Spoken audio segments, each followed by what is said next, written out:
Bonjour à tous.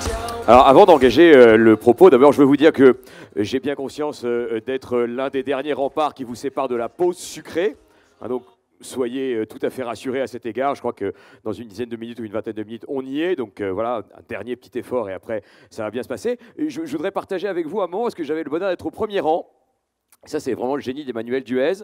J'ai vu la tête des amiraux au moment où on a parlé de vaginite. Et ça, vraiment, c'est une expérience du troisième type, tu vois. Là, la croisée des mondes, tu la vis vraiment. Tu vois, là, c'est même plus la croisée des mondes.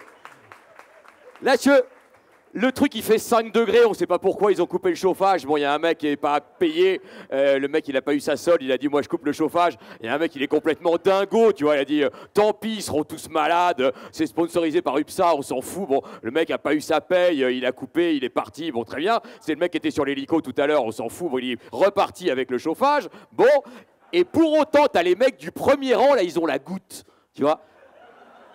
Le mec, t'as la nana, elle fait salpingite, et le mec fait... Et là, bon, bref, donc je voulais partager avec ça, c'est important, bon, ça c'est off. Mais quand même, je suis content d'être venu, rien que pour ça. Voilà, ça c'est bon, c'est terminé. Donc, on va parler de la parole. Et alors, je suis très heureux de parler de la parole. Il y a une double pression. D'abord parce qu'on appelle l'armée la grande muette, donc je ne sais pas trop quel retour vous pouvez avoir sur un truc qui vous intéresse complètement pas du tout, en fait. Parce que vous pouvez que la boucler, donc voilà. Donc, expérience là encore complètement du troisième type. Et puis, je ne sais pas s'il y a Christiane Taubira qui est là, qui de toute façon va prendre la parole dans quelques instants, et qui va illustrer 1000 fois mieux que je ne peux le faire cet art délicat de la parole. Et je lui dis... j'ai déjà eu l'occasion de le faire, à quel point elle a changé mon destin et mon rapport à la parole, combien j'admire son rapport à l'improvisation, au feu de la conviction, qui a aussi changé une partie de ma vie. Voilà, donc... Effectivement, je transmets la parole. Pourquoi est-ce que je transmets la parole, notamment aux élèves de Seine-Saint-Denis? Et vous avez, je suis venu avec une sorte d'échantillon, hein, puisque le jeune homme là qui sautille régulièrement entre Emmanuel Duez, c'est-à-dire Emmanuel Duez mais sans la robe à fleurs, moins bien, quoi, enfin moins cher mais moins bien aussi qu'Emmanuel Duez, donc le pendant masculin, a été mon élève. Voilà, je suis assez content de voir comment il a évolué. Et donc, il est dans le programme Eloquentia auquel je participe en Seine-Saint-Denis et qui a donné lieu à un documentaire qui s'appelle À voix haute, que vous pouvez encore aller voir, puisque je n'ai pas de droit dessus, donc je m'en fous complètement, en réalité. Donc, si vous voyez aller le voir, c'est pas pour me faire plaisir, c'est juste parce que c'est un très très bon documentaire qui aurait mérité d'avoir le César, mais qui ne l'a pas eu, puisqu'il vote n'importe quoi. Donc, tout ça pour dire que c'est très important d'enseigner la prise de parole en public. D'abord, vous voyez bien que il y a autour de la question de la prise de parole en public une espèce d'alignement des planètes absolument incroyable. Hein. Bon, il y a les films, effectivement, le Brio, bon, qui a lui a eu le César, puisqu'il vote n'importe quoi, comme je vous l'ai dit il y a quelques instants. Et puis, il y a des livres, et puis il y a la réforme du baccalauréat, hein, un grand oral au baccalauréat, puis il va même y avoir une starac de l'éloquence. Hein, si vous n'avez rien à faire le 19 février, vous pouvez regarder France 2. Votre redevance aura été utile à quelque chose. Donc, il y a une prise de conscience autour de la nécessité de la prise de parole. Pourquoi c'est bien ? Parce que la prise de parole, c'est une condition essentielle à l'insertion sociale, professionnelle. Vous le savez, vous en faites l'expérience, même depuis le début de cet après-midi. En réalité, à travers des orateurs, ce sont d'abord des personnalités qui s'expriment. Ce sont des messages, bien sûr, mais ce sont aussi des personnalités. Vous voyez qui est amusant, qui est engagé, qui est militant. Vous voyez un peu toutes ces personnalités se dessiner devant vous. Et donc, vous voyez bien que dans l'insertion, c'est absolument essentiel, face à un recruteur, face à un chef d'entreprise, face à un maître de stage, face un supérieur hiérarchique. Vous autres militaires n'avez pas à faire cet exercice délicat qui est de demander de l'augmentation, parce que vous êtes évidemment au-delà des considérations financières, puisque vous avez donné votre vie, donc vous avez fait le cadeau le plus beau, et que ça n'a pas de prix. Mais nous, qui exerçons des professions bassement commerciales, eh bien, nous sommes dans la fange, et parfois nous parlons d'argent, ce qui est dérisoire, je suis d'accord avec vous, mais parfois nous devons parler d'argent, parler de recrutement, enfin, parler de choses du privé, c'est-à-dire de choses sales, et auxquelles vous avez échappé, parce que évidemment, vous êtes des êtres éthérés.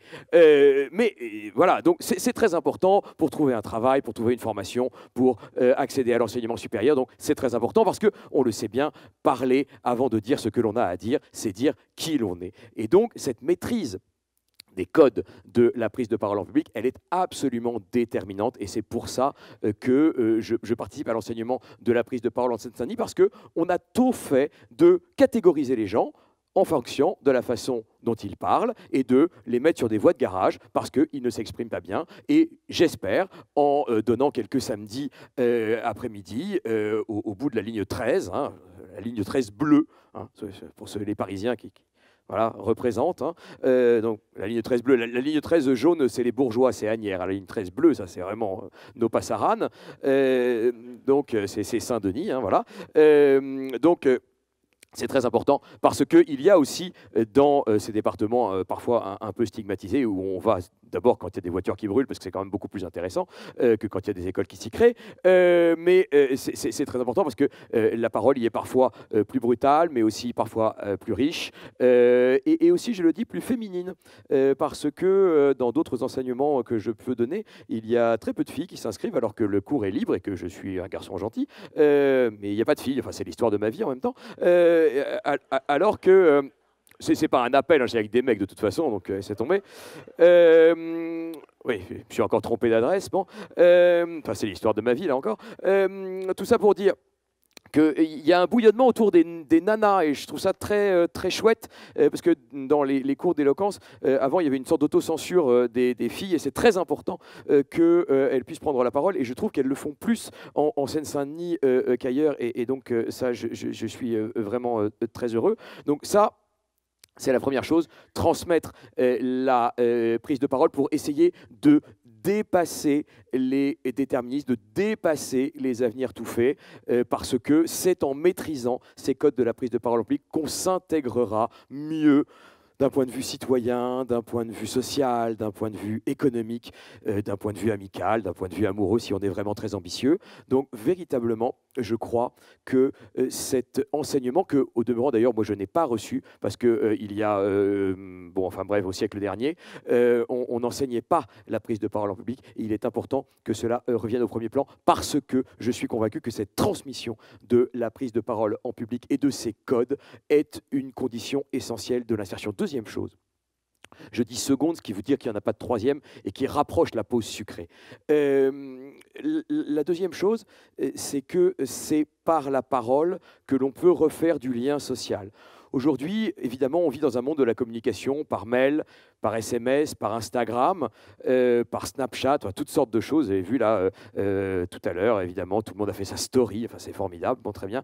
Enfin, tout ça, ce n'est pas très intéressant en réalité, parce que tout ça, ce sont des monologues juxtaposés, alors qu'en réalité, ce dont nous avons besoin, c'est précisément de dialogue et de débat. Emmanuel a rappelé cette phrase qu'effectivement, je dis souvent, débattre, c'est le contraire de se battre.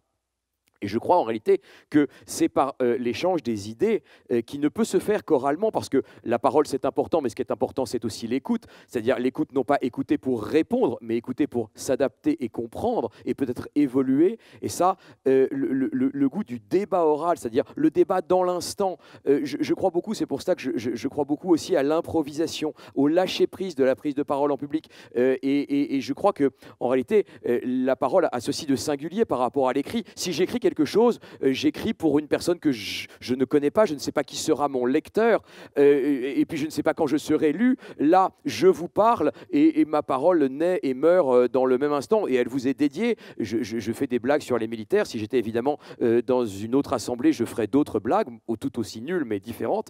Et donc, la parole, c'est aussi le moment de l'instant, le moment de la spontanéité, et c'est ça qui, je crois, fait que l'échange peut être riche, et qu'il peut y avoir un débat, et c'est parce qu'on peut mettre des mots sur des idées qu'on évite de se battre et que l'on évite l'invective. Plus le dialogue est riche, plus le lexique est important, plus le dictionnaire est utilisé, plus les rapports sociaux, me semble-t-il, sont pacifiés. Et puisqu'il me reste 21 secondes et que la pause sucrée véritablement approche, je veux vous dire que véritablement, il faut que vous participiez à ce mouvement autour du retour de la parole. C'est quand même bien étonnant et bien significatif que l'on essaye de sortir de la crise qui nous agite aujourd'hui par un grand débat national. Et ce grand débat est aussi un débat du retour de l'actualité. Et je vous en supplie, participez à ce débat parce qu'à la croisée des mondes, il y a aussi la croisée des mots.